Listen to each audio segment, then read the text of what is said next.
Untamed. Untamed.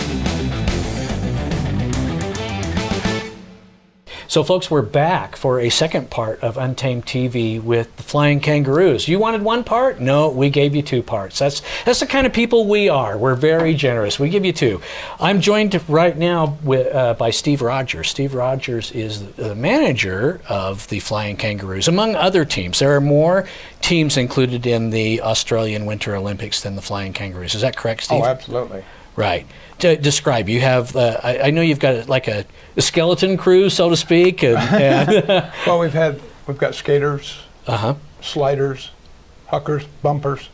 Yeah. Which means the athletes that you just talked to are huckers. Oh no, those are official terms. As you'll see that listed right on the Winter Olympics. Huckers. Hucking today is, that sort of thing. The aerial team, we've got speed skiers, we've got figure skaters, speed skaters. Yeah. We've got the whole gamut. Wow.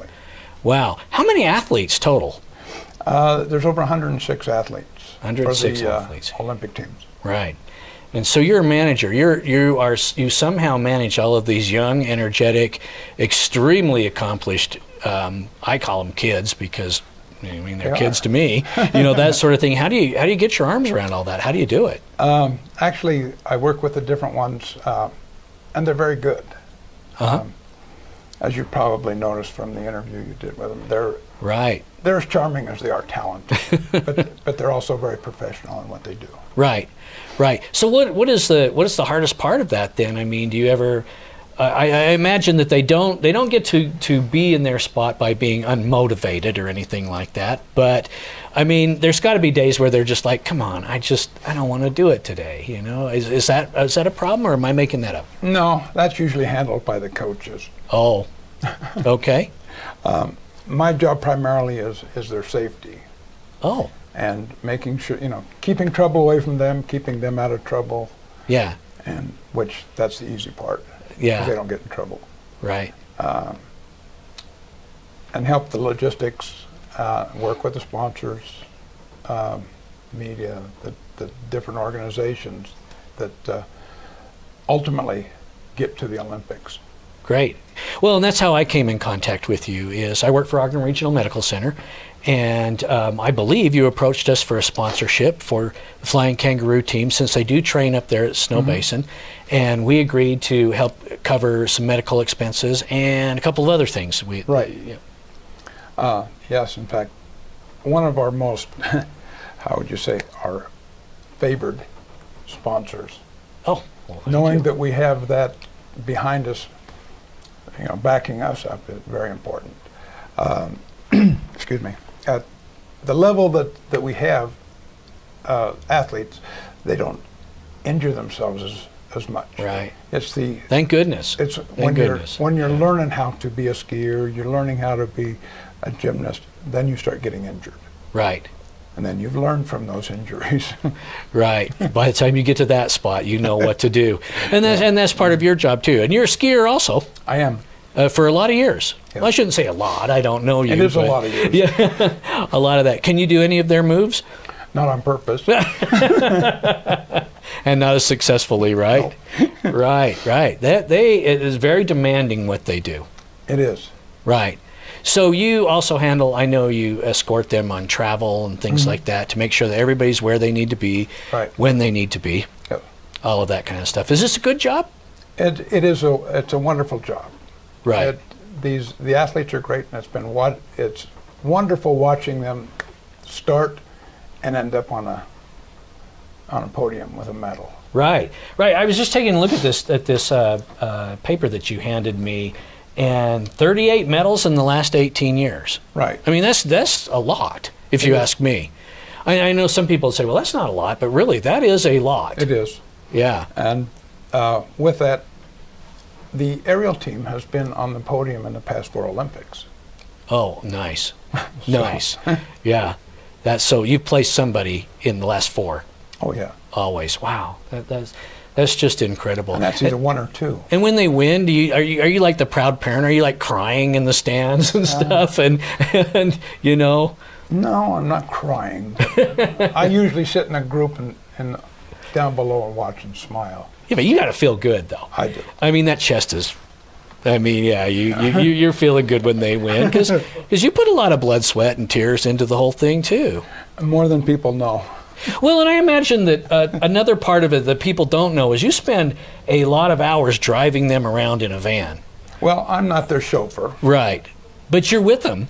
I'm with them a lot. Quite often. A lot more than they really know. Yeah, yeah, yeah. I mean, everybody, I think people understand that they train and they do the flips and they exercise in the gym and all that. But to be honest, a lot of it is not very glamorous. Right. And I coordinate a lot of the medical. If there's an issue with medical, then I make sure that they get lined up with the doctors and the facilities that take care of them. Right, right. So give me an idea of what's happened medically. I mean, is it run the gamut, everything from a severe injury down to a tummy ache or something like that? Actually, everything is it has pretty much run the gamut. We've had some bad injuries that were somewhat debilitating, but on the other hand, we've gone to even down to the cold and flu. Wow. Wow, they're your athletes, and you watch over them. Yes. Yeah. How'd you get into this? I mean, did you answer a classified ad, or? Well, no, I was actually asked, and at this time we were talking about bringing them here. Mm-hmm. For a time, they trained in the winter in Canada, and after the 2002 Olympics, I said, let's look at Utah. They've got everything. Yeah. The infrastructure's here, the mountains are here, and they're close. Mm-hmm. And we do have the greatest snow on earth here. Right. And I ski all over the world, and that's what I have to tell people. Really? I mean, that's not just something you're making up. No, actually it is. People say, where's your favorite place to ski? I'm at Snow Basin. Absolutely. Absolutely. And you've skied everywhere. I have. Wow. Switzerland? Yes, actually, my average was about 60 to 70 days a year. Wow. In 5 or 6 countries. Wow. Were you ever on the path to become an Olympic athlete? No. Too much discipline for me. Yeah, on that. So was there a learning curve? Was this a hard job to learn, or did you just kind of fit right in? Well, some of it was natural, but the other part was learning the different things that the athletes have to do, and all of the rules that are around them. They have a lot of rules that and oftentimes they don't even know. But once you get into the Olympic stuff like that, you've got the doping, you've got all the different things that even the media rules. Oh yeah, yeah. And so you kind of police a little bit of all of that. You kind of keep your eye on it and make sure. Yeah. Oh wow, that's too much of a job. Too big of a job, if you ask me. But you get to travel a lot. You get to ski a lot. Mm-hmm. I do. I've been working more than skiing this year. But right. So, do you even know how many times you've been to Australia? Yeah. Actually, no. Actually, no. Actually, no. So, people watching out there, how can they follow your team? How can they get more information? Actually, if you go on the website, even owia.org. Okay. And that will show all of our disciplines. There's tabs for each discipline that you can follow. Right. And also the news and how each team is progressing. That's great. That's great. We're wishing, we're all knocking on wood, man. We want you guys to win a whole bunch of medals. We want you to come. Next time I see you, I want to see so many medals around your neck. I think you're a rap star or something. You know what I'm talking about? I want them just to be hanging off of you everywhere, Steve. I don't know where I'm going to buy those. Well, maybe they'll loan them to you once in a while. No. Once in a while. Yeah.